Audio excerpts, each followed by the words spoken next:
Happy Thursday. How you doing? I got a little time before I head off to the VTH. At times I'll talk about something. I think back on a memory. You know, I'll be talking about something that kind of forces me to think back on a memory without intentionally doing it. And that can lead me to other things. And that happened yesterday when I was talking about I'm going to get to the Husky and Starch striped tomato and how I need more testers, glue, and paint. And I had mentioned how, you can't find it these days. And so I'm sure maybe there is somewhere in some department store somewhere in the country, but not in Walmarts or Targets around here. The way when I was a kid, there were other department stores, Mammoth Mart, Atlantic Mills, Fairhaven Mills, kind of like, earlier versions of Walmart and Target. And even Sears and Roebuck at one time when I was a kid, the Sears and Roebuck here had a toy section, you know. I don't think they had models though, but they had toys that were popular at the time. You could get a Frisbee, a hula hoop, shit like that. When I was a kid, my laptop was a fucking Etch-a-Sketch. You know what I'm saying? uh,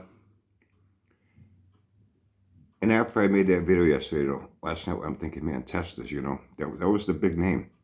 There was others, I guess you could get, but Testors was like the product, You saw that name, they had glue, they had paints, they had modeling knives, everything you needed, Testors had. And then I got to thinking that one thing led to another, it snowballed. Testors also had other products. They had gas airplanes and gas vehicles with a Cox, C-O-X engine, the 049 and the 052. And I had a few of those. I had a Mustang P-51, and I had a World War I era biplane, two-wing biplane. And, with the handle and the string that controlled the rear flaps to make it go up and down. You got it started, then you ran, you grabbed the fucking handle and it took off and you went around in a circle with it, And in fact, the biplane was called a trainer. Everything was held together with fucking rubber bands. It was made to be crashed. It was for beginners, for learners. So, you nosedived, I think it came down, the wings popped off, everything fell apart, and then you put it back together. In fact, when I was a kid, I remember I had a fucking toy. It was a little car and the bumpers were like spring-loaded, and the fenders and the hood, everything came off it, and you put it all together, and you wound it up, and you ran it into a wall, and the thing would fly apart, and then you put it all back together again. I don't know if you remember those. And it made me think of all the things I had when I was a kid that me and my friends had.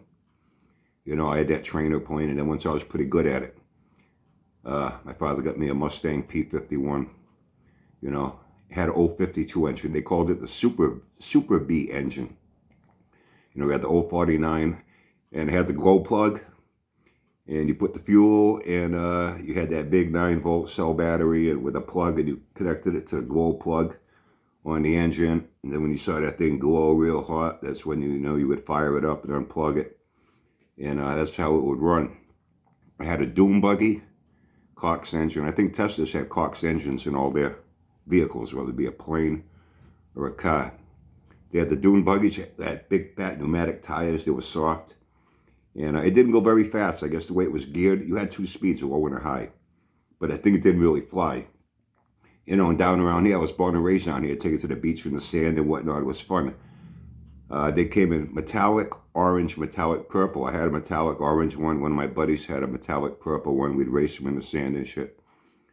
Had a dragster, top fuel dragster. That was a little bit different. You needed a big area for that. We'd go to parking lots and shit. Because it did go fast. I'd say maybe like 20 miles an hour or something, Fast enough that you'd have to really run, if it got away from you. You could do it any way you wanted. But it came with like a spike, and you nailed it into the ground and had a line to it. And you put out as much as you want, and it would go around a circle. Fire it up, and it would go around until it ran out of fuel.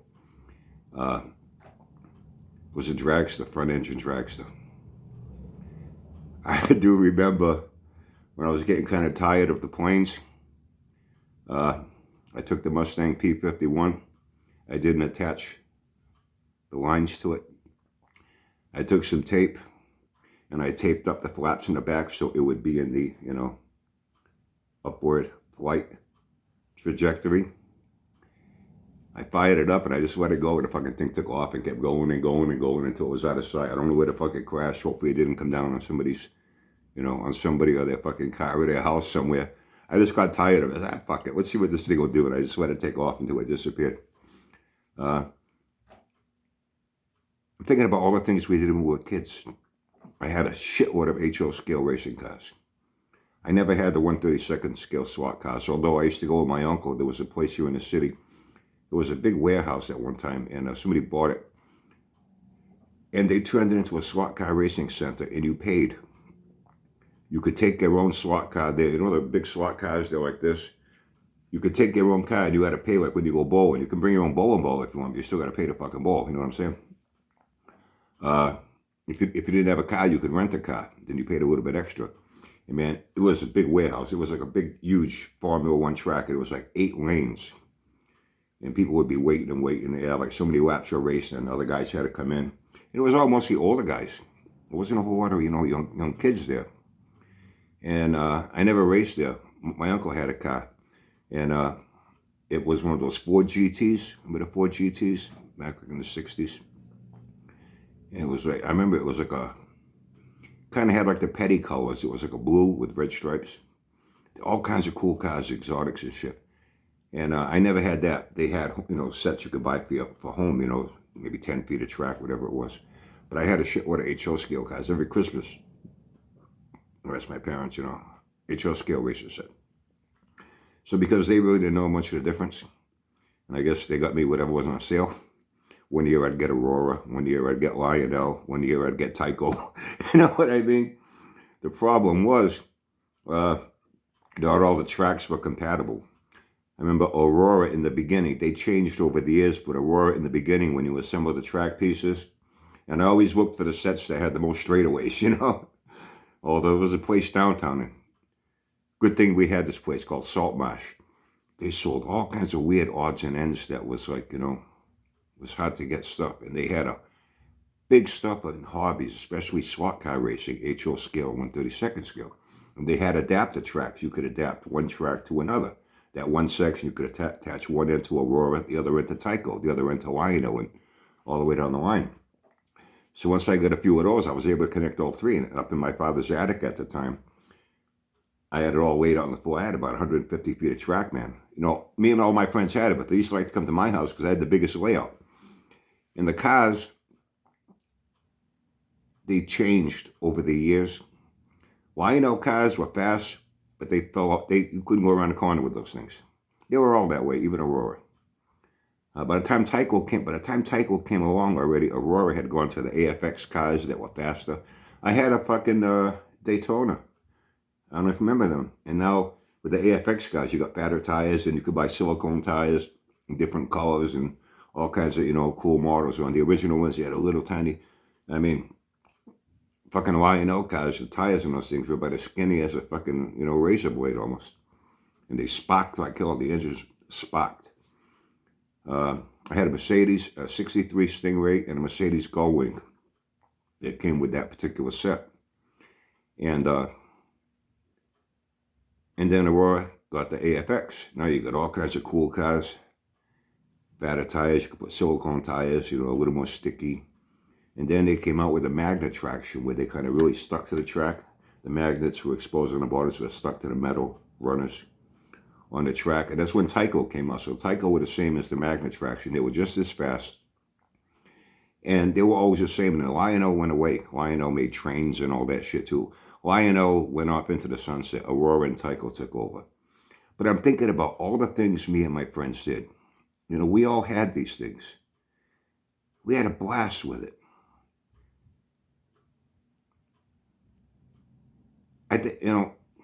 Given a choice, I'd rather go order I probably will. I probably will. When my grandson Artemis is a little older, I think I am going to go and order a nice HO scale set. But with at least like 50 feet of track, a nice good size layout. You got a couple of spare rooms.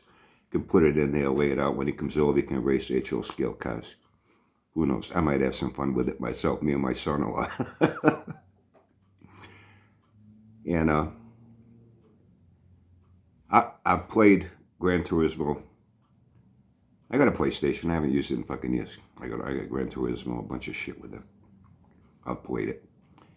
It's okay, sitting there, you know. But it's not the same as when you have a real car on a track and you're controlling it. And yeah, it flies off the track once in a while. You got to get up, put it back on the fucking track, and set up a race with your friends. Okay, we're going to go 10 laps. Ready, set, go. It's so much different, you know. Given a choice of what I want to play today, I'd rather play with an HO scale racing car set than any fucking video racing game. But what I spoke about yesterday, because I fucking will, you had to remind me about the striped tomato that I put on the back burner because I was too distracted over the holidays. And by the way, my condolences to Husky. I seriously thought it. No, I remember that song because I fucking hated it. Every time I come under it, don't give up on this, baby. Oh, that song was fucking horrible. And I remember he was on some fucking show. I don't know if it was American Bandstand or some shit. He was there, and all the girls are looking at him like, which one now looking back on it? Who would they rather fuck, him or the Hoff? You tell me if you know. You know so much about it, Will. You fucking tell me, okay? But, oh, and by the way, yesterday that post I put up in the community on the Pontiac Trojan, not Trojan, Trojan, T-O-J-A-N. There was a lot of misconception and confusion with some things. No, that was not the SLP Firehawk. The SLP Firehawk was done by SLP, Pontiac Scent Firebirds, and they were based on really a base formula, not fancy ground effects and all that like a Trans Am. They took basically a base Firebird, and it was a performance upgrade. And then you had a ram air hood with the snorkels. That eventually got adapted into the later Trans Ams where they had what I call the big nostrils on the hood that were true ram air induction. That was strictly a performance upgrade to a Firebird. The SLP Firehawk. They made 350 horse, and that was big stuff in that era. That was big stuff. I think at that time, even the Corvette was only like 320. And those SLP Firehawks ran like low 13-second quarter miles. You could run them 150 miles an hour on a fucking highway, you know? That Trojan was a body aesthetic package more than a performance package. The Firebirds were outsourced. Those body kits were put on the Firebird platform, and they were sold through they didn't make a lot of them. You know, Mustang had the Celine. They didn't make a lot of these Trojans. Only certain Firebird dealerships got them. You could get one through a particular Firebird dealership. They weren't any faster than any regular Firebird Formula Trans Am you could buy. Same drivetrain, same everything. Same interior. The only thing was it was a body package that was put on the Firebird platform. The Firehawk SLP, the only real body change on it was it had like a little whale tail spoiler on the rear. You had bigger tires, wider tires. They upgraded the suspension, larger sway bars, and they did something to that Tuneport 350 that they kicked it up to 350 horsepower. You know, and that was outsourced. Like what Olds did with the Hurst Olds, they outsourced it to Hurst. Hurst did the upgrade on it, and then it was sold through Oldsmobile dealerships. So that's what Pontiac did with the Firehawk SLP. That's what they did with this Trojan. So anyway, just to clear up any confusion on that. But, you know, talking about testers, see what I'm talking about it today. When I get in tonight, I'm going to order it.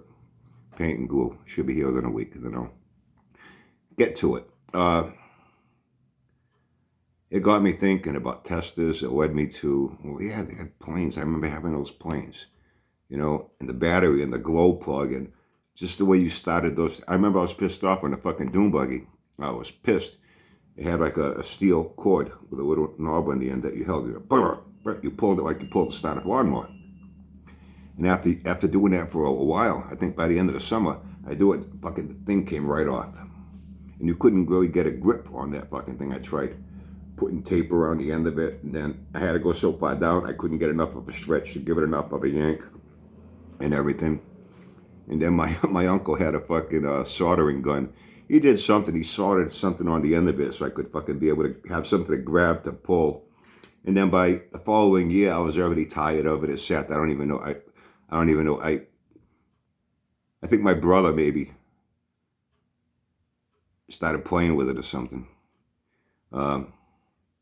Made me think of the H-Hill scale racing sets. It made me think of all these things that me and my friends, and I'm quite sure a lot of you did the same thing, and how when we go to stores, the things that we would see that we would be able to get. Well, in my case, beg and plead my parents to fucking get it for me, you know what I'm saying? Until I got a paper route when I was 10. Then I started buying my own shit. When I was 12, I had a fucking Honda SL70 I bought brand new from Archie's Honda Yamaha up on Ashby Boulevard in North End. Those are nice little, they called it a mini bike, but it was a real motorcycle. I think it went almost 60 miles an hour, you know, and it looked like a real motocross type bike. Cool bikes, you know. The reason I bought that over the Yamaha 80 is that the Yamaha 80s are actually quicker. A buddy of mine had one. But you had to mix that 2-cycle oil in it. It's not like the bikes later on where you had your separate oil reservoir. You put your 2-cycle oil in it. You just put gas in your tank and it automatically mixed, you know. The Honda was a 4-stroke. I didn't have to deal with that. They used to have to mix their gas with the oil in a can, shake it up before they could fill it up, you know. And one of my friends had one of those. He used to let me ride it. I loved it. I think it was quick as hell, those 2-strokes, man. But the Honda was actually fast at top speed. You only got that Yamaha to like 50, 55 miles an hour. I could get it to like 55. On a good day, a little downhill, I could get it to almost 60 miles an hour. I was only like fucking 12 years old, so I wasn't that heavy on it. You know, and I think about all the things we did when we were kids. And I see what kids do today, and they'll